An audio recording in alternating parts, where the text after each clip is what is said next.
So we have three-prong attack.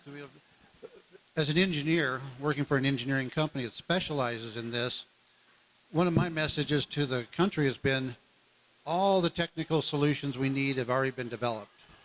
And the government, with the Department of Defense, has promulgated a lot of products and techniques and mill standards so that we know exactly how to solve this problem, how to make things survive.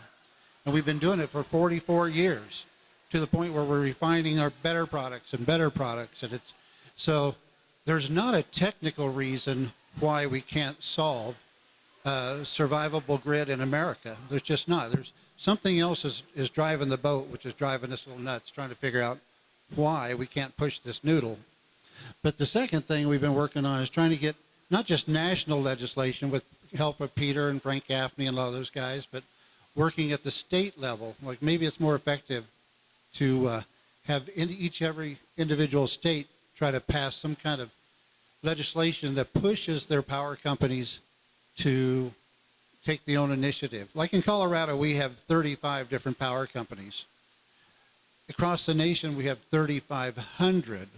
So if you wanted everybody to start solving the same kind of problem, we obviously have a spider web that's nobody can kind of get their arms around unless you approach it at the top level down. So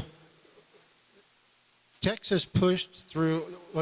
Texas did a really good job trying to get a bill on the legislature, and they only meet every 2 years.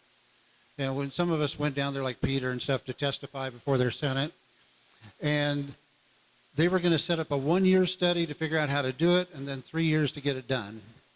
But it got spiked in committee, which is the same thing that happened here. We got spiked in committee, and you think somebody's behind not wanting to do this. And yet, everybody in America is vulnerable to us losing our power. So the third thing that we've come up with, and this is kind of Glenn and Randy, we came up with a term called EXPO. And it's politically correct, and it stands for Extended Power Outage. And we don't care why. We don't care if it's solar-induced GMD. We don't care if it's a flood or a tsunami or a nuclear event or terrorists. How is Colorado and respectively all the other states, how are they postured to deal with an extended power outage? And by that we mean not just 3 days or 3 weeks. We're talking about something that may go for a month, 2 months, 3 months, or a year. Now, it turns out that this is actually kind of growing legs with the Department of Homeland Security and FEMA and National Guard. So we've had a good reception.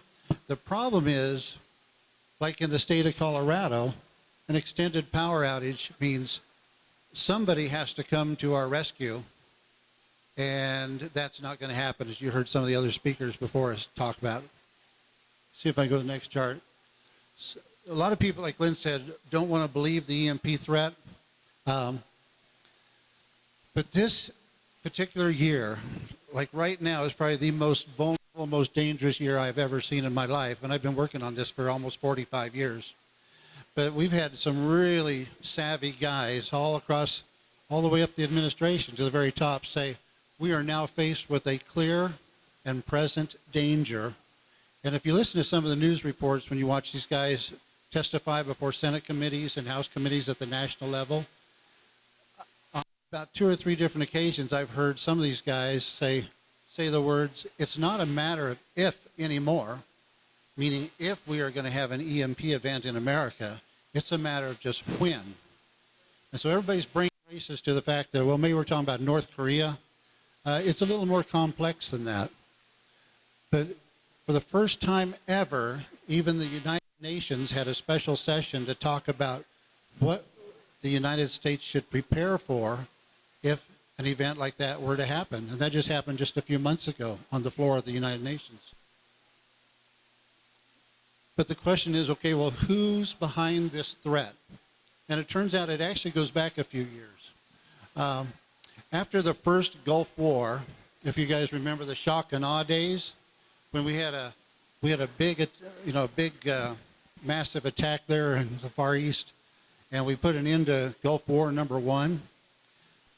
A lot of people were watching, a lot of bad guys were watching, and they put together, and it was promulgated by the Chinese, put together a manifesto, and it was called, if we translate it to English, How to Defeat a Superior Adversary.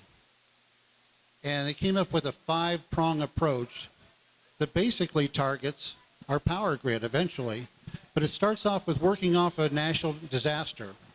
So anytime there's a natural disaster in America, like the big flood in Houston or the one with Florence on the East Coast, my yellow flag goes up. I think, wow, that's step 1 to their plan. So they build off a natural disaster. Step 2 is then they couple that with a cyber attack, a strategic cyber. But this is the compendium of these 5 points is basically that this is called the blackout war. So they want us to go black, and they don't think they can defeat us until we truly have our power gone.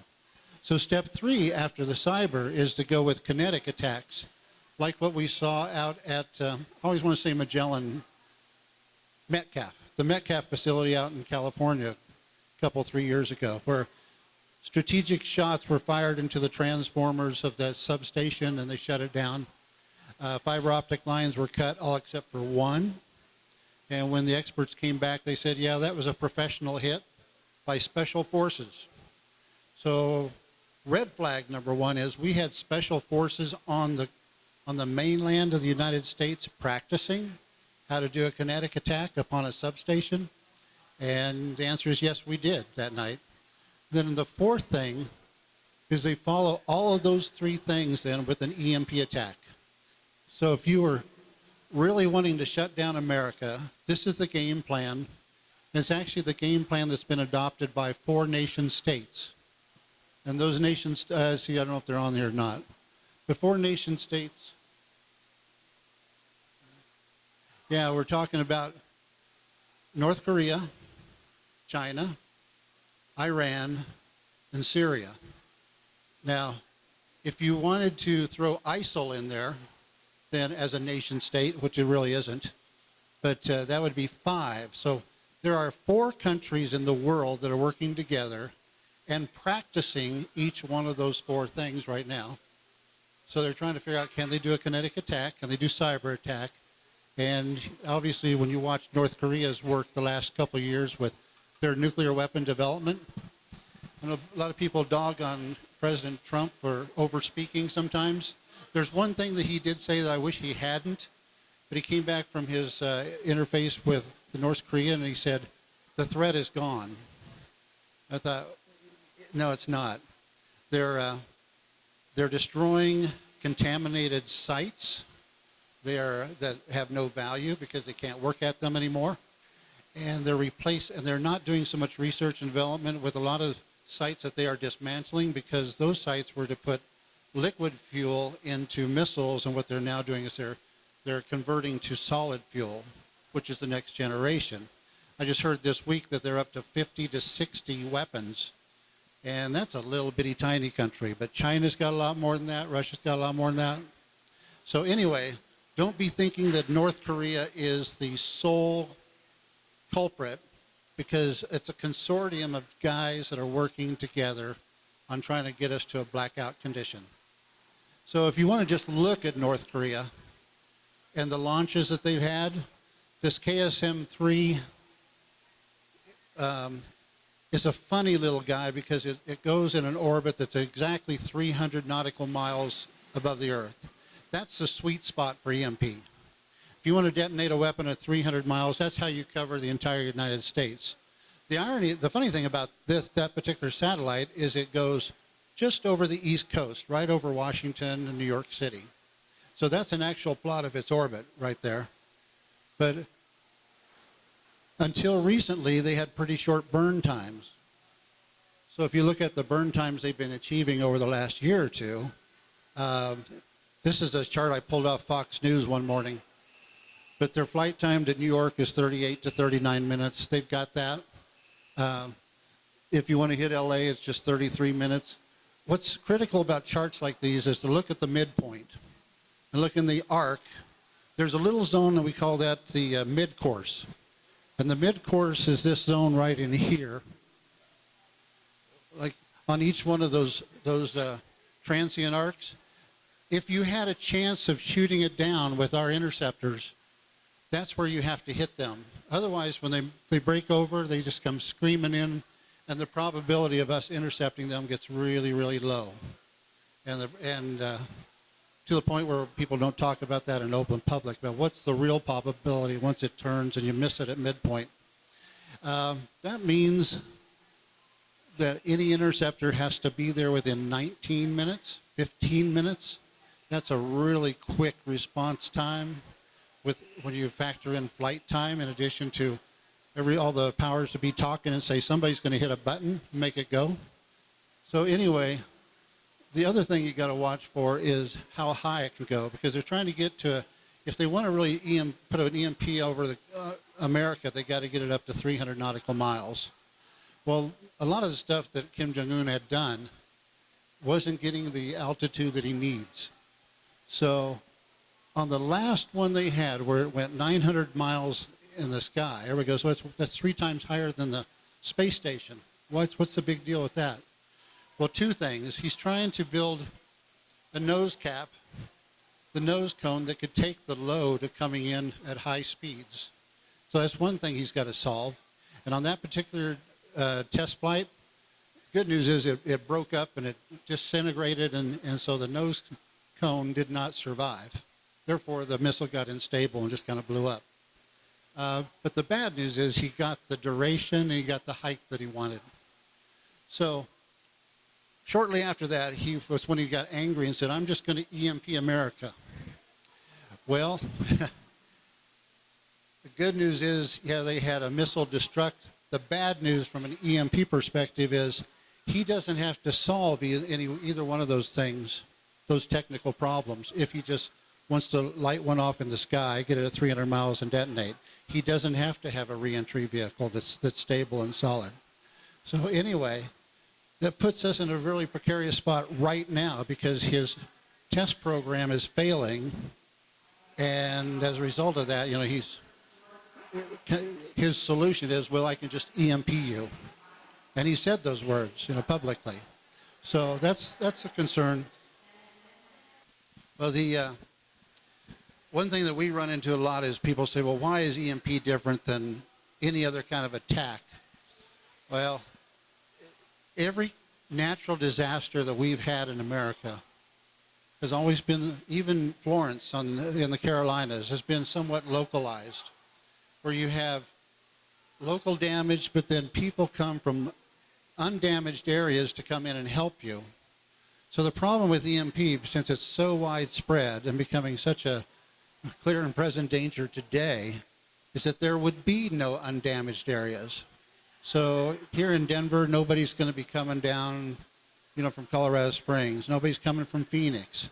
Everybody's going to be like the DHS guys over here, they're all going to deal with their area, and that's all they can handle.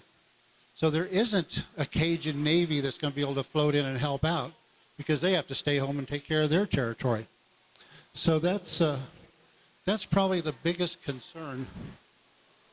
So when you look at the footprint of an entire EMP pulse, which if detonated at 300 nautical miles would paint the entire United States, and everything goes black. And that's Glenn and Mai's frustration with the power companies. They know that, but I think what their problem is that they see this as an act of war, therefore the Department of Defense ought to pay for it. Well, the Department of Defense isn't going to pay for fixing a commercial entity.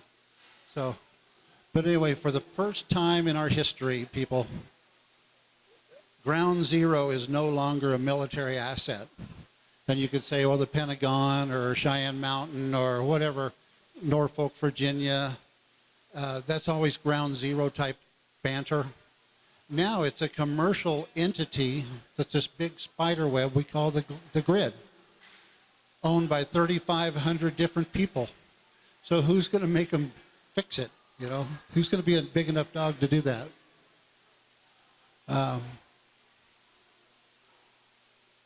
But Glenn and I did some numbers, kind of because sometimes when you use sarcasm or the absurd, and so if you don't harden the power grid, What's the cost to all of us?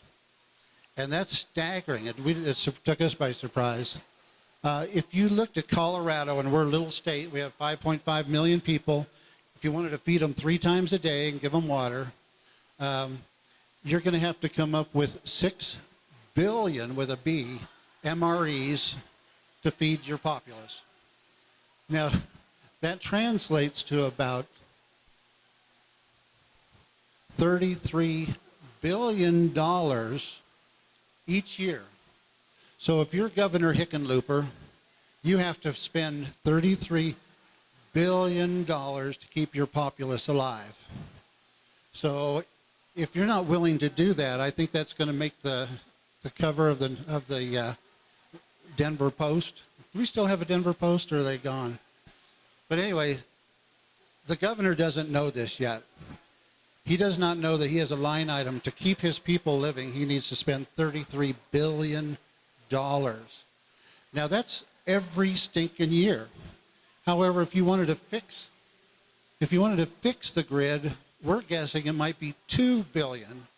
Now everybody up to this point has been going, oh, that's so expensive, $2 billion? That's a one-time expenditure. And working with power companies and stuff, it could wind up being $3.30 a person spread out over, I think, about a 10-year period. So for the normal customer who buys power company, this is cheap. This is so cheap. If you wanted to pass a bill in the state of Colorado and give them permission to raise rates, we're talking about $3 a month. I'd pay that in a heartbeat. And that gives us the $2 billion we need to harden our grid. But anyway, so my turn to sit down.